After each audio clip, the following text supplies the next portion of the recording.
Assalamualaikum. So today, our group would like to present the effect of law enforcement towards working hour in private sector. So first, we will identify the problems. Then we will discuss the problems and we will check the existing solution. Next, we will suggest the new solution and then analysis, and finally we will suggest the best recommendation.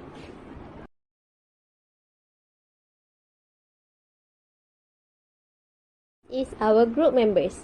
First one is Nur Izzati, next is Fatin Afika, next is Nurul Izzatullah, next is Nurin Nabiha, next is Nur Akmal Alia, and finally Nazura Akila.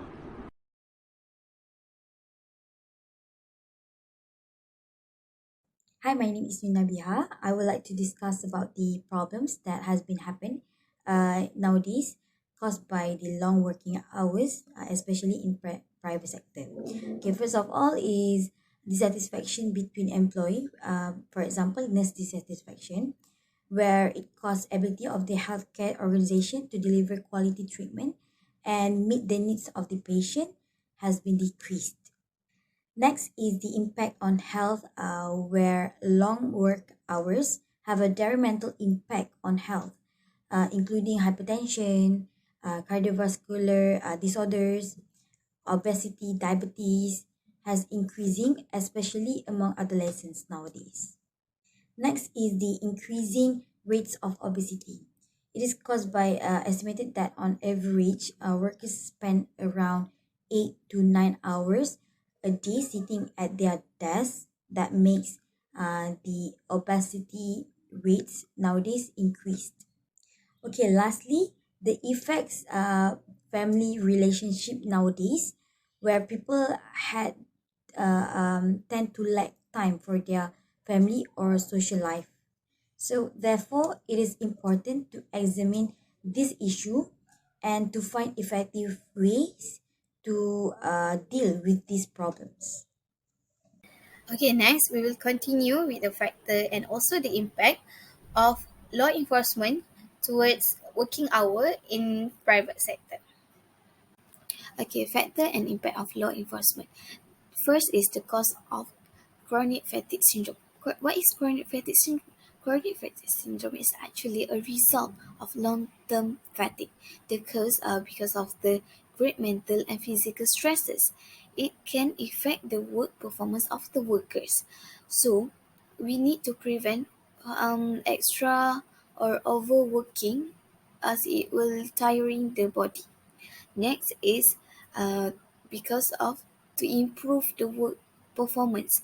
Employee believe that it can improve their workers' performance, but it becomes the otherwise because actually to improve the work performance is start from the employee itself by uh, by supplying the comfortable and feeling safe towards the environment of the workers. So when this happens, it can affect the performance, safety, and the quality of the work will be increased. So when the safety and comfortability of the workers increase, the performance will also be increased. Next is physical and mental health. Physical and mental health are important as it will cause a long effect once it arises. Fatigue that if not be treated could be changed from a mere into a chronic illness because working over limit increases the risk and probability of occupational accidents such as heart attack, stroke, and so on. Next, the quality of personal and working life will be affected. When the highest of when the increases of working hour, there will be less of personal hours. When this happen, the officer will struggle to maintain a healthy working life balance, and then it will affect the result of the performance and the upper or the employer will not be satisfied with the result of their workers. This is the data of the working hour. The Fermi stable discipline is the independent variable which has the greatest standardized coefficient among the other independent variable. This dominant test did not match The second hypothesis, it showed the employee performance is more affected by discipline factor than the other independent variable in the study.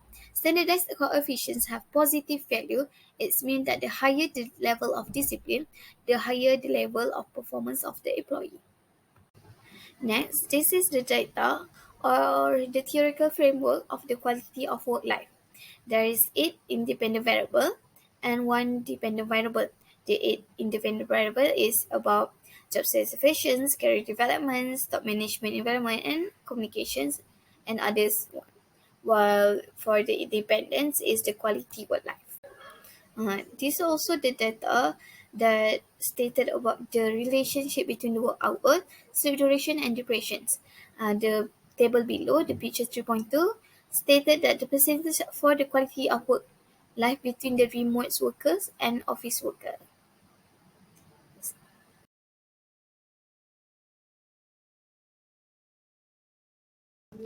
Every problem has a solution. In this topic of the effect of law enforcement toward working hours in the private sector, there are several solutions that already exist for the problems. There are laws governing the hours of work and overtime work for employees under the employment laws of Malaysia. The phrase regular working hours refers to the regulation governing the maximum number of hours an employee may work each day, week, month, or a year. According to the legislation, companies must pay higher rates for overtime labor. Standard working hours vary from nation to country but are around 40 to 44 per week. The phrase maximum working hours refers to the maximum number of hours per week that employee is expected to work. The employee may not exceed the maximum amount of hours authorized by law. Firstly, the Malaysian government has reduced working hours from 48 hours to 45 hours per week. According to Malaysia Trade Unions Congress, MTUC, they think those 48 hours working period are too long compared to the others country. Their General Secretary, Gopal Krishnam, said that the longer working hours will give a negative effects toward the employee and their productivity. Therefore, he felt that the government should consider the proposal to reduce the number of working hours for the good of the long term. Therefore, the Employment Act 2022 states that an employee cannot work more than 45 hours in a single week starting from 1st September 2022.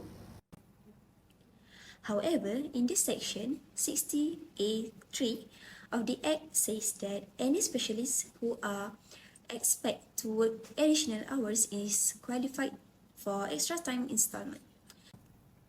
Furthermore, working something like 2 hours to guarantee a portion of an additional time shift of 4 hours for a full shift has raised the issue of business by the employee. On the off chance that the time put in by the laborers doesn't meet the base hours, the additional work will be thought as complementary to the organization. The Employment Regulation of 1980 provides that employee cannot be worked more than 104 hours of overtime in a single calendar month. This is the maximum amount of the overtime that may be worked by an employee. This amounts to an average of about 4 hours every day, so keep it in mind. On the other hand, it is the responsibility to the employers to keep in mind that they are not permitted, under any circumstance, to require workers to put in more than 12 hours of labor in a single day. One of the first new solutions that can be used is the Ministry of Human Resource can suggest work using remote and hybrid methods, especially those who need to work more than 48 hours and live quite far from home to work.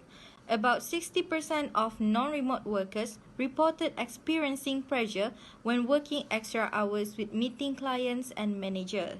With this method, employees will be more motivated to work because they will have the opportunity to spend more time with their families, work with fewer clients, and managers meetings. There is also an advantage to female workers who can maintain a good quality of work even when they have just given birth or have a period pain and need to take care of their child. Okay. If this method is used, employees will definitely have a stress-free work environment, more spirit to work, and achieve high-quality work results. There are many advantages that we can get from work using remote and hybrid methods. The advantage is that the worker can get a better work-life balance. The difficulties of finding a good work-life balance is a common complaint in today's day and age. Working 8 or more hours a day leave little time for family, especially when commuting and sleeping are taken into consideration. Working from home can minimize long rides, allowing you to spend more time with family and friends. And also, employees can wear anything they want. This feeling of comfort and improved work-life balance leads to less stress. Even though there are many advantages that we get from the recommendations, all of the recommendations also have disadvantage. The disadvantage of working using remote and hybrid methods is distraction at home. As we know, at home there are various distractions that may make it difficult for workers to concentrate on their duties, especially for workers who are married and have children. There are obstacles such as children screaming, road noise, doorbell ringing, dogs howling, and houseworks are some of the causes that make working at home difficult. But if employees want to continue working from home, they need to plan wisely, especially regarding childcare and their routine. The best recommendation is to work using remote and hybrid methods. It was revealed that this way of working has many benefits, especially in terms of mental health, such as the stress of facing a lot of work and long working hours. It also can work from any place. They have many options and not only at their home. Getting a better work-life balance and flexible working hours are the dream of all employees, especially those with small children. This will also improve workplace technology while applying the IT system. By doing this, it is not only easy to use, but also save costs in terms of transportation, meals, and other expenses. Thus, working using remote and hybrid methods is the best recommendation for our problem. So the next solution that can be used for Ministry of Human Resources, they can give the flexibility to the employees to work 3 or 4 days per week by exchanging the worker every day. So by this condition, the company still operate like normal because the workers have their own schedule and it will never affect any department in the company. The organization will always have their own backup workers because the worker position will have 2 or 3 people in charge. The department also will have a big group of professional worker, so there will be more contribution for the company because of the full commitment of all the happy staff. So by this method, the disappointment of the company will be decreased because this method can give 50-50 for the workers and also the company. From the second solution, there are some advantages that we can get. Firstly, they can balance their time for family, for work, so they can get a healthy routine life. They can also relax and get enough rest without thinking about their workload at the office. They also can recharge their body, mental energy, and everything to make them more focused to go to the work for the next day. The employee also can make a lot of money, can get income. For example, if we work 5 or 6 days a week, we often we we just do the overtime maybe just once a week or once a month. But if we can work 3 or 4 days for a week, which means our recommendation solution is approved, so they will willing to do overtime every time they work because the next day they will have rest, so they're willing to sacrifice their time to do overtime so they can get a lot of money. So if the recommendation is approved by the enforcement agencies, we can live in a healthy environment at our workplace. Next, there are also disadvantages of giving the flexibility to the employee to go work 3 or 4 days a week. First of all, the bonding of the coworkers will be weak. It is because they are unlikely to see each other at work because they didn't have the same schedule, or maybe they just meet each other at the same schedule but in a particular time. Next, the worker will lose a bit of momentum at work because they just did their best for a day and then tomorrow they rest and then they start work again. So the cycle will make them always passionate in their work just for the day that they work. Last but not least, the worker salary will be decreased because the basic salary for the worker that work 3 or 4 days is less than the basic salary for the worker that work for 6 days per week. The last solution that may be considered by the Ministry of Human Resources is by increasing the overtime salary. Based on Section 60A3 of Employment Act, overtime work is defined as the number of hours worked outside the normal hours of work, which is 45 to 48 hours per week, as provided in Section 60A1 of Employment Act. As in Malaysia, According to the Employment Regulation 1980, there is a limitation of hours working for overtime, which is only 104 hours per month, equivalent to 4 hours per day, and the total of working hours, including overtime, must be not more than 12 hours. Most of the private companies in Malaysia paid only 10 ringgit per hour, while government companies paid 50 ringgit, since it's stated that the pay rate per hour for the overtime should be 1.5 of hourly normal working hours. Next, by increasing the pay rate for overtime working hours, firstly, it may give the better satisfaction towards the employees, as it may motivate and encourage employees to be more hardworking or more commitment towards the company served. Besides, high pay makes the employees be able to fulfill their responsibilities. This will make them more happy, and within it, their mental state will be at its purest form. It also may create a healthy work environment, since it helps to improve their knowledge and skills to the maximum. These employees can have their ideas together, which may be the benefit for the company itself. Finally, the company will be a successful business organization because of how they treat their workers diligently. Lastly, paying a high pay rate for overtime working hours may make the employees want to work more than given overtime working hours, since it's natural for a human being to need more money to survive. This also may create other mental issues such as stress because of working overload. To get high pay, the company may put a lot of pressure on them, since they need the employees to make the revenue creation as much as they can. Because of the stress also, it might harm the employees' health, since the overload of work may make the employees feel too busy until they do not have their time to take care of themselves.